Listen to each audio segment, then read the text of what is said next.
Tuan Tanah adalah dewa. Bab 493. Seekor naga yang terbentuk dari ki sejati terbang mendekat, membawa angin kencang dan menimbulkan awan debu yang besar. Naga itu menempuh jarak 5 meter dalam sekejap. Tubuh Andre yang besar, lebih dari 2 meter tingginya, terlihat kikuk tetapi sebenarnya sangat lincah. Dia begitu cepat sehingga dia meninggalkan bayangan di belakangnya. Dia tidak menghindar atau menghindar, tetapi menamparkan naga yang telah berubah itu dengan telapak tangannya yang sebesar kipas palem. Pada saat yang sama, sedikit keterkejutan melintas di matanya. Jelas, dia tidak menyangka Qin Ming memiliki cara seperti itu. Bang! Naga yang telah berubah itu hancur berkeping-keping oleh sebuah tamparan, dan tinju Qin Ming pun menyusul dan mengenai lengan Andre. Kekuatan benturan yang besar membuat mereka berdua mundur. Datang lagi. Lengan Andre mati rasa karena terkejut, dan dia jelas merasakan bahwa kekuatan Qin Ming telah meningkat lagi. Dia menjadi semakin bersemangat dan ganas, dengan cahaya yang mengerikan dan kejam bersinar di matanya. Dia menyilangkan kakinya dan bergegas maju lagi. Lakukan satu jurusku lagi. Semangat duel antar jagoan terpancar di mata Qin Ming. Tinju kanannya menggulung gelombang hitam, secepat kilat, dan energi sejatinya meledak. Keduanya bertarung keras lagi, tetapi lengan Qin Ming dikelilingi oleh naga, dan kekuatan serangannya lebih tajam dan lebih ganas dari sebelumnya. Dia tampaknya telah berubah menjadi Tyrannosaurus Rex berbentuk manusia dan melancarkan serangan gila. Andre juga tidak kalah hebat. Tubuhnya yang tinggi dan kuat melesat secepat angin, mengerahkan seluruh kekuatan ototnya secara maksimal. Cakarnya seperti 10 bilah pisau tajam. Membunuh orang biasa semudah memotong melon dan sayuran. Para manusia serigala yang menyaksikan perkelahian itu tercengang, mata mereka terbelalak dan mulut mereka yang ganas penuh dengan gigi tajam, takut kehilangan detail apapun. Qin Ming bertarung dengan sepenuh hati. Sudah lama sejak terakhir kali dia bertarung dengan baik. Bahkan ketika dia bertarung melawan Jenderal Dewa Pejuang dari organisasi Nirvana beberapa waktu lalu, pertarungannya tidak sehebat saat melawan prajurit nomor 1 serigala. Saat pertempuran berlangsung, energi sejati dalam tubuh Qin Ming sudah mulai beredar, memberinya perasaan samar bahwa ia menunjukkan tanda-tanda berhasil menembus level kelima, seni misterius Netherworld. Tiba-tiba, naga yang berubah melilit lengan Qin Ming hancur menjadi gumpalan kabut hitam, bertahan di sekitar tubuhnya, membuat tubuhnya tampak seperti mimpi. Kecepatannya tiba-tiba meningkat, secepat hantu, dan tidak menentu. Strategi pertempuran Qin Ming juga berubah. Dia tidak lagi hanya menyerang dengan ganas, tetapi menggunakan kecerdikannya untuk mematahkan kekuatan lawan dan bergerak dengan fleksibel. Serangan Andre masih kuat dan bertenaga, tetapi setelah lebih dari 10 gerakan berturut-turut, ia tidak dapat menyentuh Qin Ming sama sekali. Apa kau takut? Jika kau menyerah sekarang, aku masih bisa meninggalkanmu dengan tubuh yang utuh. Qin Ming tidak menjawab, sosoknya melesat semakin cepat, berputar cepat di sekitar Andre, meninggalkan jejak bayangan. Qin Ming bagaikan hantu, melayang-layang, lintasannya begitu cepat hingga sulit ditangkap, menyilaukan, dan sulit membedakan yang asli dari yang palsu. Namun, dia tidak menyerang. Dia terus menghindar dari Andre, dan mengubah posisinya beberapa kali dalam 1 detik. Andre juga menghentikan serangannya dan berdiri di tempatnya, waspada penuh. Dengan wawasannya yang tajam setelah berubah menjadi manusia serigala, ia menangkap gerakan Qin Ming, berharap menemukan pola atau kekurangan di dalamnya. Qin Ming memiliki struktur tubuh yang istimewa dan telah mempraktikkan seni misterius Netherworld. Tubuhnya terbungkus dalam energi sejati berwarna hitam dan dapat sepenuhnya tersembunyi dalam kegelapan. Namun, sekarang sudah siang hari dan dia tidak dapat bersembunyi sepenuhnya. Tubuhnya seperti bayangan hitam. Hanya saat Qin Ming terus berkedip, kabut hitam di sekelilingnya tiba-tiba menyatu, seperti ikan paus yang menelan lautan, dan dalam sekejap mata semuanya meresap ke dalam tubuhnya. Dia juga berhenti pada saat ini. Andre akhirnya menemukan kesempatan. Saat berikutnya, dia melesat seperti bola meriam, melambaikan kedua cakarnya dan menyerbu ke arah Qin Ming. Bang! Seketika terdengar suara dentuman keras. Tubuh Andre yang tinggi dan kekar itu terpental mundur hingga merobohkan sebuah pohon besar. Darah pun berceceran di udara. Para manusia serigala yang menyaksikan semuanya tercengang. Mereka tidak melihat dengan jelas apa yang terjadi pada saat sebelumnya, dan Andre terbang keluar. Qin Ming masih mempertahankan postur meninjunya, dan pukulan yang baru saja dilancarkannya mengenai perut Andre seperti sambaran petir. Auranya juga berubah. Dibandingkan dengan tubuh kecil manusia serigala, dia sekarang tampak seperti gunung yang tidak dapat diatasi. Masih ada sedikit kegembiraan di bibir Qin Ming, karena terstimulasi oleh pertempuran ini, dia berhasil menembus level kelima, seni misterius Netherworld, dan kekuatannya pun semakin meningkat. Salah satu manusia serigala sadar terlebih dahulu, meraung marah, dan melompat cepat beberapa kali ke sisi Qin Ming, menamparkan kepalanya dengan cakar besarnya. Qin Ming melancarkan pukulan biasa, yang bertabrakan dengan cakar besar manusia serigala, tetapi tinju Qin Ming tidak terluka sama sekali. Sebaliknya, cakar besar manusia serigala itu memantul tinggi, dan itu adalah kekacauan berdarah, dan tulang-tulang di tangan itu patah menjadi beberapa bagian. Manusia serigala ini begitu ganas sehingga dia sama sekali tidak peduli dengan luka-lukanya sendiri. Dia mengayunkan cakar kirinya dan mencengkeram kepala Qin Ming. Qin Ming tetap tenang dan melangkah cepat ke depan, lalu meninju dada manusia serigala itu dengan pukulan dahsyat lainnya. Krak. Dengan pukulan ini, dada manusia serigala itu tampak ambruk, seolah-olah dipukul oleh palu berat. Dia membuka mulutnya dan menyemburkan seteguk darah, lalu jatuh terlentang dengan suara keras. Pada saat ini, manusia serigala lainnya juga bereaksi, meraung ganas, memamerkan taring dan gigi tajam mereka, dan mengepung Qin Ming. Qin Ming mencengkeram pergelangan kaki manusia serigala yang jatuh. Manusia serigala, yang tingginya lebih dari 2 meter dan beratnya lebih dari 300 pon, seperti mainan di tangannya. Dia mengayunkannya dan membantingnya ke arah manusia serigala yang menerkamnya terlebih dahulu. Berhenti, semuanya mundur. Andre memuntahkan busa darah dari mulutnya, terhuyung berdiri, dengan darah menggantung di sudut mulutnya, penampilannya tampak semakin mengerikan. Mendengar perintah Andre, para manusia serigala itu langsung menghentikan serangan mereka dan mundur satu persatu. Mereka menatap Qin Ming dengan mata yang kejam, ingin mencabik-cabik Qin Ming dan memakannya hidup-hidup. Jika orang biasa, dikelilingi oleh sekelompok manusia serigala yang ganas akan membuatnya ketakutan setengah mati, tetapi ekspresi Qin Ming tenang dan acuh tak acuh, dan dia sama sekali tidak menganggap serius selusin manusia serigala itu. Dia dengan santai melempar manusia serigala yang ditangkapnya, lalu seekor manusia serigala melompat untuk menangkapnya. Andre batuk beberapa kali lagi dan mengeluarkan darah, jelas-jelas terluka parah. Dia menyeka darah dari sudut mulutnya, matanya berkilat karena dendam dan amarah, juga sedikit kebingungan, seolah-olah dia tidak mengerti mengapa Qin Ming tiba-tiba menjadi lebih kuat. Matanya setajam obor saat dia menatap Qin Ming dari atas ke bawah. Dia jelas merasakan aura Qin Ming menjadi lebih kuat, yang membuatnya merasa sedikit gugup. Namun, begitu kegugupan ini muncul, kegugupan itu langsung tertahan. Masih berjuang. Aku sekarang berbeda dari sebelumnya. Aku menyarankanmu untuk menyerah dan menghindari rasa sakit fisik. Qin Ming berkata dengan nada menantang. Bunuh. Andre hanya meneriakkan satu kata, yang menunjukkan keyakinannya yang teguh dan pantang menyerah. Bahkan jika Qin Ming menjadi lebih kuat, dia yakin bahwa dia tidak akan kalah, dan sekali lagi dengan berani dan tanpa rasa takut bergegas maju. Pergi. Kaki Qin Ming seakan-akan menginjak kapas, tubuhnya ringan dan anggun, dia bergegas menuju Andre, tetapi dalam sekejap dia muncul di belakang Andre, dan kaki kanannya menyapu seperti cambuk baja. Andre terkejut karena kecepatan Qin Ming jelas jauh lebih cepat dari sebelumnya. Dia tidak dapat beradaptasi dan tidak dapat menghindar tepat waktu. Dia tertabrak di kaki dan jatuh ke tanah tanpa sadar. Setelah terjatuh, Andre segera berbalik dan berdiri, tetapi Qin Ming bahkan lebih cepat. Dia menendangnya seperti pisau besar dan menjatuhkannya lagi. Dalam duel antar master, satu gerakan yang gagal seringkali berarti kekalahan. Qin Ming sama sekali tidak memberi Andre kesempatan untuk bangkit, dan pukulan serta tendangannya bertubi-tubi datang silih berganti secepat badai. Bang, bang, bang. Andre seakan berubah menjadi karung pasir. Ia dipukuli hingga tak mampu melawan. Ia merasakan setiap pukulan yang keras menembus kulitnya dan mengenai urat, tulang, dan organ dalamnya secara langsung. Meskipun Qin Ming baru saja menembus level kelima, seni misterius Netherworld, efek peningkatan kekuatannya langsung terasa.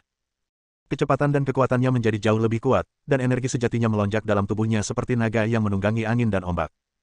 Justru karena peningkatan ki sejati, kecepatan dan kekuatan pun meningkat, ki dan darah pun melonjak, seakan-akan ada binatang buas yang mengintai di dalam tubuh. Para manusia serigala yang menyaksikannya tercengang. Mereka tidak percaya bahwa pejuang nomor satu dalam benak mereka akan kalah telak. Sebelumnya, ia setara dengan Qin Ming, tetapi sekarang hanya ia yang kalah. Bang! Qin Ming menendang lagi, dan Andre terlempar sejauh 5 atau 6 meter dan menghantam pohon besar dengan keras. Para manusia serigala yang menyaksikan perkelahian itu menyerbu lagi. Lebih dari selusin dari mereka mengelilingi Qin Ming dengan gigi dan cakar mereka yang terbuka. Dua manusia serigala lainnya membantu Andre berdiri. Andre dipukuli dengan sangat keras hingga darah mengucur dari mulut dan hidungnya. Ia tampak menyedihkan, dan banyak tulang di tubuhnya patah. Jika bukan karena fisiknya yang kuat sebagai manusia serigala, ia pasti sudah dipukuli sampai mati. Apakah kamu mengaku kalah? Qin Ming mengabaikan manusia serigala yang mengelilinginya dan matanya tertuju pada Andre. Kau bisa mengalahkan anak buahku, tapi kau tidak bisa mengalahkan tekadku. Tatapan mata Andre tegas, dan keyakinannya yang tak terkalahkan tidak tergoyahkan sedikit pun meski terluka parah. Kung Fuku sudah lebih baik. Kau bukan lagi lawanku. Aku menghormatimu sebagai seorang pria, jadi aku tidak akan membunuhmu. Jika kau ingin membalas dendam, kau boleh datang kepadaku kapan saja.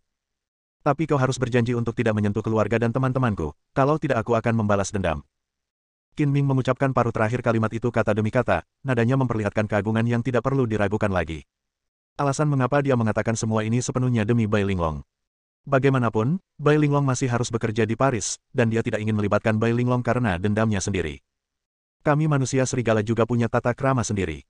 Aku bisa berjanji tidak akan menggunakan saudara dan temanmu untuk mengancammu, tapi balas dendam manusia serigala kami tidak akan berakhir sampai kami mati. Lain kali kami melihatmu, itu akan menjadi kematianmu. Meskipun Andre tidak mau mengakui kekalahan, ia harus mengakui bahwa ia bukan tandingan Qin Ming. Bahkan jika ada lebih dari selusin manusia serigala yang hadir, mereka tidak dapat menangkap Qin Ming, yang akan mengakibatkan korban yang tidak perlu. Ia tidak punya pilihan selain mencari kesempatan untuk membalas dendam nanti. Ayo pergi. Setelah mengatakan itu, Andre menatap Qin Ming dengan niat membunuh lagi, dan dengan sangat enggan, dia membawa selusin manusia serigala pergi. Pertarungan ini tidak sia-sia. Pertarungan ini malah membantuku menembus level kelima Xuan Gong. Ngomong-ngomong, aku harus berterima kasih kepada prajurit nomor 1 manusia serigala ini. Qin Ming sedang dalam suasana hati yang baik, dengan senyum di wajahnya, dan dia juga melesat pergi. Bab 494. Setelah Qin Ming kembali ke apartemen, dia tidak pergi ke kamar Bai Linglong terlebih dahulu, tetapi mengetuk pintu kamar saudara perempuan Huo Xiyun. Saudara Qin, ada apa denganmu? Huo Xiyun membuka pintu dan mendapati seorang pria compang camping berdiri di luar. Ia hampir mengira pria itu adalah seorang gelandangan. Setelah melihat lebih dekat, ia menyadari bahwa itu adalah Qin Ming. Ia terkejut dan segera mempersilakan Qin Ming masuk ke dalam rumah. Setelah pertarungan sengit dengan Andre, prajurit serigala pertama, Qin Ming juga terluka. Untungnya, itu semua adalah luka luar. Pakaiannya robek dan berlumuran darah. Qin Ming tidak ingin Bai Linglong melihatnya dalam keadaan malu seperti itu. Pertama, dia ingin mencegah Bai Linglong khawatir, dan kedua, dia ingin merusak citranya yang agung di benak Bai Linglong. Tidak apa-apa, aku hanya pergi berperang dengan musuhku. Jawab Qin Ming singkat. Minta berkelahi.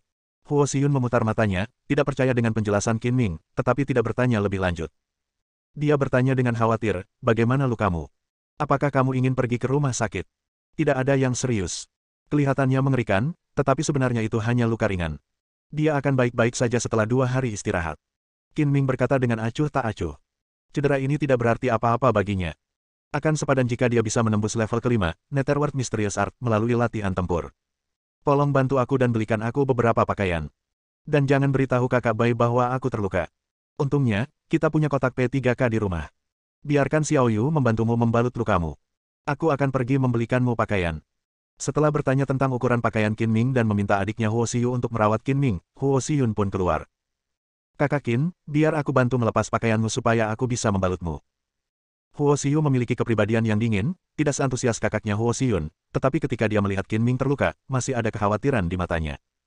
Setelah mengatakan itu, Huo Xiyu dengan hati-hati membantu Qin Ming melepaskan bajunya. Dia melihat setidaknya 20 luka di tubuh Qin Ming. Luka-luka itu tampak seperti tergores oleh senjata tajam, dan lukanya begitu dalam hingga tulang-tulangnya terlihat. Jika orang biasa menderita luka serius seperti itu dan tidak segera mendapat perawatan, dia pasti akan mati karena kehilangan banyak darah, tetapi darah di semua luka Qin Ming sudah membeku. Huo Xiyu membuka kotak pertolongan pertama, mengeluarkan alkohol, kain kasa, penyeka kapas dan barang-barang lainnya, dan mulai dengan hati-hati menyeka dan membalut luka Qin Ming. Dia terlahir sebagai pembunuh dan telah terluka berkali-kali. Setiap kali, dia dan Huo Xiyun akan saling membalut luka. Dia sangat akrab dengan perawatan luka dan memiliki teknik yang terampil. Qin Ming tampaknya tidak merasakan sakit apapun dan memiliki ekspresi senang di wajahnya. Tidak banyak orang yang mau diperlakukan seperti itu seperti wanita cantik yang membalut lukanya. Saudara Qin, lukamu disebabkan oleh binatang buas, kan? Tanya Huo Xiyu. Manusia serigala. Huo Xiyu sedikit terkejut. Manusia serigala benar-benar ada di negara-negara barat. Bukankah mereka hanya makhluk legendaris? Tentu saja benar. Luka-luka di tubuhku adalah bukti terbaik. Jika bukan karena keterampilan dan keberanianku yang hebat, aku mungkin tidak akan bisa kembali hari ini. Seperti apa rupa manusia serigala yang sebenarnya? Apakah sama dengan monster berkepala serigala dan bertubuh manusia dalam legenda? Tanya Huo Xiyu penasaran. Qin Ming menjawab, jika aku tidak berubah, aku tidak ada bedanya dengan orang normal. Bahkan jika aku bertemu langsung denganmu, kau tidak akan mengenaliku. Setelah berubah, aku memiliki kepala serigala dan tubuh manusia, yang ganas dan menakutkan. Lalu bagaimana kalian bisa menjadi musuh para manusia serigala dan memulai perkelahian dengan mereka? Huo Xiyu bertanya lagi. Aku tidak sengaja membunuh beberapa manusia serigala, dan itu menyebabkan perseteruan. Manusia serigala lainnya telah mencari balas dendam padaku, tapi mereka tidak berani memasuki China dengan mudah, jadi begitu saya tiba di Paris, mereka tidak sabar untuk datang menemui saya. Petik 2. Qin Ming menjelaskan alasannya secara singkat dan kemudian berkata, saya meminta kalian berdua untuk datang ke Paris untuk melindungi saudari Bai karena saya khawatir manusia serigala akan menggunakannya untuk mengancam saya. Huo Xiyu akhirnya memahami alasan spesifik mengapa mereka melindungi Bai Linglong, dan berkata dengan sungguh-sungguh, kami para saudari dapat menikmati kehidupan yang nyaman seperti sekarang, berkat saudara Qin. Kami akan melakukan yang terbaik untuk menyelesaikan hal-hal yang telah Anda minta kepada kami. Aku yakin kalian punya niat seperti ini. Pertarungan ini tidak sia-sia. Aku mengorbankan nyawa prajurit pertama manusia serigala untuk menyelamatkan keluarga dan teman-temanku. Jika manusia serigala ingin membalas dendam, mereka hanya akan mengejarku dan tidak akan menyerang keluarga dan teman-temanku. Misi perlindungan untuk kalian berdua juga akan jauh lebih mudah. Pada titik ini, Qin Ming terkekeh dan berkata, mulai sekarang, kamu harus fokus melindungi saudari Bai dari pelecehan oleh orang-orang yang karakternya meragukan. Jika ada yang berani melecehkannya, hajar saja mereka. Huo Xiyu mengangguk dengan berat, niat membunuh yang kejam dan ganas terpancar di matanya. Siapapun yang berani mengganggu Suster Bai, aku akan membuatnya menghilang dari dunia ini. Qin Ming bergumam pada dirinya sendiri, gadis ini memang seorang pembunuh, dia memiliki niat membunuh yang kuat, dia perlu dididik. Ingat, kamu bukan lagi pembunuh. Jangan membunuh orang dengan mudah. Beri saja pelajaran kepada mereka yang mengganggu Suster Bai. Aku mengerti. Sebenarnya, aku tidak ingin membunuh siapapun, tapi aku sudah menjadi pembunuh selama bertahun-tahun sehingga itu sudah menjadi kebiasaan. Saat Huo Xiyu berbicara dengan Qin Ming, tangannya juga tidak tinggal diam. Butuh waktu sekitar 20 menit untuk merawat luka di tubuh bagian atas Qin Ming dengan terampil. Kakak Qin, kakimu juga terluka, buka celanamu. Huo Xiyu berkata dengan tenang, tanpa menunjukkan rasa malu, seolah-olah dia tidak menganggap Qin Ming sebagai seorang pria. Terima kasih banyak. Saya akan merawat luka di kaki saya sendiri. Kata Qin Ming, kamu terluka parah. Ini sangat merepotkan. Biarkan aku membalutmu. Aku akan membantumu melepas celanamu, kata Huo Xiyu dengan tenang. Qin Ming tak kuasa menahan diri untuk tidak memiliki pikiran jahat ketika dia meminta wanita cantik itu melepas celananya. Namun Huo Xiyu tidak malu, jadi sebagai seorang pria, dia tidak mungkin jatuh cinta padanya. Kalau begitu aku akan merepotkanmu. Kau tidak boleh memakai celanamu lagi. Robek saja. Menurut Qin Ming, dialah satu-satunya orang yang bisa merobek celana wanita cantik. Dia tidak pernah menyangka akan ada hari di mana celananya akan dirobek oleh wanita cantik. Dalam keadaan tak sadarkan diri, dia memiliki ilusi bahwa dia didorong dengan paksa oleh wanita cantik. Huo Xiyu mengeluarkan gunting kecil dan dengan hati-hati memotong sepanjang kaki celana Qin Ming. Akibatnya, ia tidak sengaja memotong celana dalam Qin Ming. Kau melakukannya dengan sengaja, hanya untuk memperlihatkan bagian pribadiku. Kau tidak punya ide tentangku, kan? Qin Ming bercanda dengan senyum jahat di wajahnya. Tidak, saudara Qin, jangan salah paham. Saya ceroboh sesaat. Huo Xiyu menjelaskan dengan tergesa-gesa. Jika kamu punya pikiran tentangku, katakan saja langsung padaku. Jangan mencari-cari alasan untuk menutupi pikiranmu, kata Qin Ming dengan cemas. Saya benar-benar ceroboh, tolong jangan salah paham, Huo Xiyu menjelaskan berulang kali. Haha. Qin Ming tertawa, jangan terlalu serius, aku hanya menggodamu untuk mengalihkan perhatianku dari rasa sakit. Oke, lanjutkan. Kali ini Huo Xiyu tidak berani ceroboh lagi. Dia juga memotong celana panjang Qin Ming yang lain, lalu membalut luka di kaki Qin Ming. Saat ini, Qin Ming hanya mengenakan celana dalam boxer. Seorang wanita cantik berjongkok di sampingnya. Mereka adalah seorang pria lajang dan seorang wanita lajang di ruangan yang sama, jadi pemandangannya pasti agak ambigu. Untungnya, Qin Ming mampu mengendalikan pikiran jahatnya dengan sangat baik dan menghindari reaksi fisiologis apapun, jika tidak, itu akan memalukan. Setelah lukanya diperban, Huo Xiyu kembali dan membeli 2 set pakaian kasual untuk Qin Ming, dan bahkan 2 set celana dalam dan kaus kaki. Itu benar-benar layanan yang penuh perhatian. Ini adalah pertama kalinya dalam hidup Huo Xiyu dia membeli pakaian untuk seorang pria, dan dia selalu merasa aneh karenanya. Saudara Qin, saya tidak tahu warna apa yang Anda sukai, jadi saya membeli jas hitam dan jas abu-abu. Mana yang ingin Anda kenakan? Hitam, lebih tahan terhadap kotoran, kata Qin Ming sambil tersenyum. Kamu terluka, jangan bergerak. Aku akan membantumu memakainya, kata Huo Xiyu penuh perhatian. Qin Ming menatap celana dalam boxer yang baru dibelinya, lalu menatap Huo Xiyu, dan berkata sambil tersenyum, bukankah agak buruk memintamu membantuku mengganti celana dalamku? Huo Xiyu tersipu, tetapi dia tidak bersikap malu-malu seperti wanita kecil pada umumnya. Dia berkata terus terang, aku hanya membantumu mengganti pakaian. Apa salahnya? Apakah kamu takut aku akan memanfaatkanmu? Karena kamu tidak keberatan, mengapa aku harus takut? Aku akan menikmati perasaan dilayani hari ini. Qin Ming tentu saja ingin dibantu oleh seorang wanita cantik untuk mengenakan pakaian. Ini juga yang diimpikan setiap pria. Bagaimanapun, itu bukan sesuatu yang memalukan. Xiao Yu, bantulah juga. Huo Xiyu memanggil adiknya, Huo Xiyu, yang terdiam di sampingnya. Huo Xiyu tidak keberatan dan ekspresinya acuh tak acuh.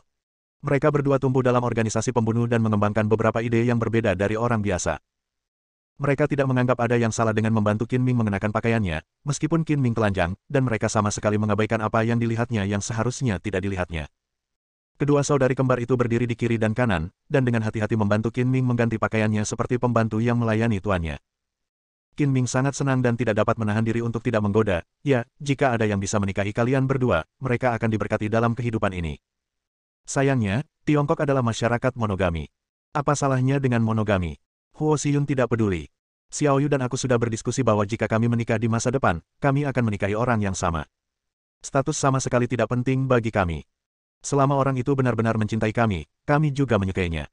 Jika semua wanita berpikir seperti kalian berdua, dan tidak mencari status, para pria pasti sudah hidup di surga. Qin Ming menghela napas dan terus menggoda, apakah kalian berdua punya seseorang yang ingin kalian nikahi? Beritahu aku siapa yang seberuntung itu. Huo Xiyun menggelengkan kepalanya, sejauh ini belum ditemukan. Benarkah? Qin Ming tiba-tiba bersemangat dan berkata dengan gembira, itu berarti aku masih punya kesempatan. Apa pendapatmu tentangku? Sedangkan untukmu? Huo Xiyun merenung beberapa detik, lalu berkata sambil tersenyum, tidak apa-apa, hampir tidak bisa diterima.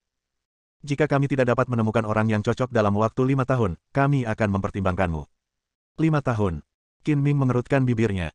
Kurasa dalam 5 tahun, anakku akan cukup umur untuk membuat kecap asin dan cuka. Saat itu, sudah terlambat bagi kalian berdua untuk mempertimbangkanku. Menurutku itu sudah tepat. 5 tahun lagi kita akan berusia 27 atau 28 tahun, yang merupakan waktu yang tepat bagimu untuk menikah. Dan kamu mungkin sudah bosan dengan kakak iparmu, jadi sudah tepat bagi kita untuk menggantikannya. Huo Xiyun berkata sambil tersenyum tipis. Jangan katakan itu. Aku sangat setia pada wanita. Qin Ming berkata dengan serius, aku setia pada setiap wanita. Aku tidak akan pernah meninggalkan cinta lamaku dan mencari yang baru. Aku akan menerima cinta lama dan cinta baru dan tidak akan pernah menolak siapapun. Bersambung.